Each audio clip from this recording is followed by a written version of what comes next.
บทที่18bài 18วิธีเว้าแสดงออกເຖິງຄວາມຫວັງ cách thể hiện sự hy vọng ມັນຈະດີຂຶ້ນ sẽ ổn thôi ມັນຈະດີຂຶ້ນ sẽ ổn thôi ແທ້ບໍ່ thật không ແທ້ບໍ່ thật không ຫວັງວ່າແນວນັ້ນ hy vọng vậy ຫວັງວ່າແນວນັ້ນ hy vọng vậy ຈະດີຂຶ້ນຢູ່ຕິ sẽ ổn chứ ຈະດີຂຶ້ນຢູ່ຕິ sẽ ổn chứ ຫວັງວ່າຈະດີຂຶ້ນ hy vọng sẽ ổn ຫວັງວ່າຈະດີຂຶ້ນ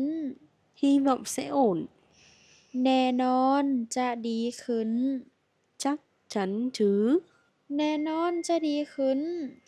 chắc chắn chứ ໝົດໜາທີ47 hết trang 47